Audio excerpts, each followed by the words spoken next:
Hello കൂട്ടുകാരെ, ഇന്ന് നമുക്ക് ഈസി ആൻഡ് ടേസ്റ്റി ആയ ഒരു ചിക്കൻ കട്ട്ലേറ്റ് ഉണ്ടാക്കാൻ നോക്കിയാലോ. അപ്പോൾ ആ വീഡിയോയിലേക്ക് പോകാം.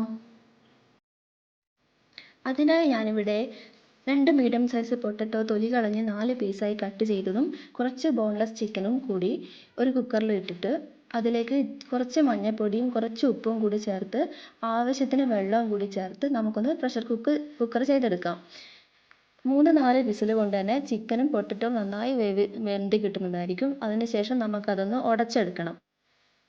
അടുത്തതായി നമുക്ക് ആവശ്യമുള്ളത് ഒരു മീഡിയം സൈസിലുള്ള സവാള ചെറുതായി കട്ട് ചെയ്തത്, 3 ബ്രെഡ് യൂസ് ചെയ്തിട്ടുള്ള ബ്രെഡ് ക്രംസ്, ഒരു മുട്ട നന്നായി ബീറ്റ് ചെയ്തത്, കുറച്ച് ഇഞ്ചി വെളുത്തുള്ളി പേസ്റ്റ്. നമ്മളെ ചിക്കനും പൊട്ടറ്റോയും നന്നായി വെന്തിട്ടുണ്ട്.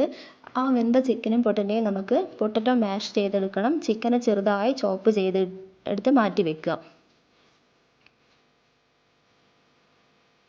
ശേഷം പാൻ അടുപ്പത്ത് വെച്ച് ചൂടായതിനു ശേഷം 1 ടേബിൾ സ്പൂൺ നെയ്യ് ചേർത്ത് അതിലേക്ക് അരിഞ്ഞു വെച്ച സവാള ചേർത്ത് നന്നായി വഴറ്റിയെടുക്കുക. സവാള നന്നായി വഴറ്റി വരുന്ന സമയത്ത് ആവശ്യത്തിനുള്ള ഉപ്പും ചേർത്ത് നമ്മൾ ചെയ്ത് വെച്ച ഇഞ്ചി വെളുത്തുള്ളി പേസ്റ്റും കൂടി ചേർത്ത് നന്നായിട്ട് വഴറ്റിയെടുക്കുക. സവാള നന്നായി വഴറ്റി വരുന്ന സമയത്ത് അതിലേക്ക് കറിവേപ്പില അരിഞ്ഞു വെച്ചതിടുക. അതിൻ്റെ കൂടെ തന്നെ 1 ടീസ്പൂൺ കുരുമുളക് പൊടി ഇടുക. 1/2 ടീസ്പൂൺ ഗരം മസാലയും ചേർത്ത് മൂപ്പിച്ചെടുക്കുക. ശേഷം കുറച്ച് മല്ലിയില അരിഞ്ഞ് ചേർക്കുക.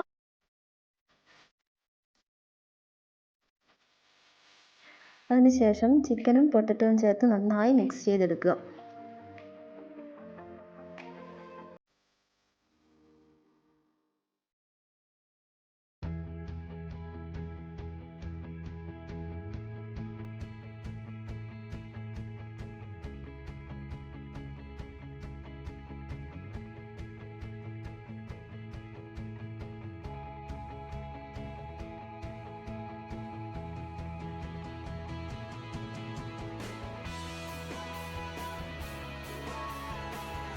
ഈ ഒരു പരുവത്തിൽ പാനിൽ നിന്നും വിട്ട് കിട്ടുമ്പോൾ ഗ്യാസ് ഓഫ് ചെയ്ത് നമുക്ക് മറ്റൊരു പാത്രത്തിലേക്ക് ചൂടാറാൻ വേണ്ടി മാറ്റി വയ്ക്കാം.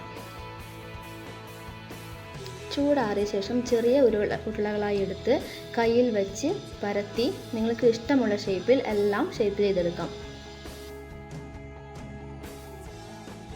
ഷേപ്പ് ചെയ്ത് വെച്ചിരിക്കുന്ന കട്ട്ലറ്റ് ഓരോന്നും എടുത്ത് മുട്ടയിലേക്ക് നന്നായി മുക്കിയെടുത്ത് ബ്രെഡ് ക്രംസ് കൊണ്ട് നന്നായി കോട്ട് ചെയ്ത് ഓരോന്നും എടുത്ത് മാറ്റി വയ്ക്കാം. അങ്ങനെ എല്ലാം ചെയ്തെടുക്കുക.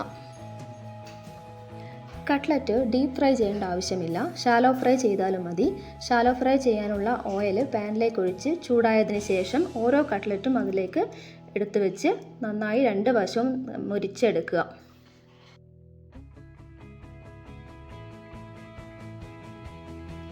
കട്ട്ലറ്റ് മറിച്ചിട്ട് ഫ്രൈ ചെയ്യുമ്പോൾ പൊട്ടിപ്പോകാതിരിക്കാൻ വേണ്ടി പ്രത്യേകം ശ്രദ്ധിക്കണം. പൊട്ടിപ്പോയാൽ ഓയിൽ ഉള്ളിൽ കയറി കട്ട്ലറ്റിൻ്റെ ടേസ്റ്റ് മുഴുവൻ പോകും. 2 വശവും മുരിഞ്ഞതിന് ശേഷം പാനിൽ നിന്ന് എണ്ണയൊക്കെ ഊറ്റി മാറ്റി വെച്ച് എടുക്കാവുന്നതാണ്. ഈസി ആൻഡ് ടേസ്റ്റി കട്ട്ലറ്റ് ഇവിടെ റെഡി ആയിട്ടുണ്ട്. Thanks for watching. Please subscribe.